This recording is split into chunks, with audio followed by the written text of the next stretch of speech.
Let me tell you guys something. Shantiniketan is total nostalgia for me. Therapeutic বটে। আমরা সকালে ট্রেনটা ধরেছিলাম মাতারা, তো ট্রেন আসার আগে অনেকটা টাইম ছিল বলে আমরা একটু কফি খেয়ে নিচ্ছিলাম, বিকজ সকালে beverage is the most important thing. And এখানে মা একটুখানি মজা করছিল।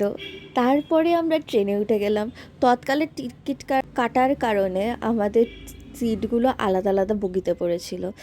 আমি আর বোন বসেছিলাম। তারপরে আমরা পৌঁছে গেলাম শান্তিনিকেতন। উফ, নামলেই যা নস্টালজিয়াটা হিট করে না, এই সেম রাস্তা, কবেকার কত স্মৃতি। ওহ, তারপরে আমরা একটুখানি লাঞ্চ করে নিলাম সুভদ্রার দোকানে, and we were off to শান্তিনিকেতনের ফেমাস স্পট, সবাই জানো নিশ্চয়ই, সোনাঝুরি হাট। ওখানে আর না গিয়ে কি থাকা যায়? শান্তিনিকেতন ঘুরতে এলে কোথাও যাই আর না যাই, এই জায়গাটা একবার ঢুতো মারতেই হবে। কি কি এসেছে নতুন সেগুলো তো দেখতেই হবে, তাই না?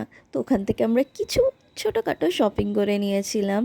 অ্যান্ড আমাদের শপিং করতে করতে পুরো সন্ধে নেমে গেছিলো। তাই জন্য একটু ভাবলাম পিয়ারা মাখাটা খাই, কারণ ওখানের পিয়ারা মাখাটা আমার ভালো লাগে খুব। ওইটাই খাচ্ছিলাম। অ্যান্ড তারপরে আমরা রতনপল্লিতে এসে চপের দোকানটা, যে ফেমাস চপের দোকানটায় একটুখানি চপ টপ খেলাম আর কি, সন্ধ্যাবেলার খাবার। তারপরে মোমো না খেলে হয় ওখানে গিয়ে। ওখানকার মোমোগুলো আমার একটু বেশি ভালো টেস্টফুল লাগে।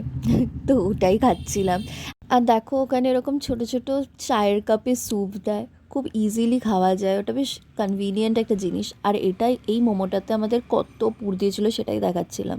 তারপরে এই বাইরের মার্কেটটাকে একটু এক্সপ্লোর করে নিলাম। এই মার্কেটটাতে আই থিঙ্ক সবাই এসেছো, তাই ওখান থেকেও একটু ঘুরে টুরে দেখলাম অনেক কিছু। অ্যান্ড আমরা এই সুন্দর দিনটা শেষ করলাম ফ্রাইড রাইস আর চিলি চিকেন দিয়ে।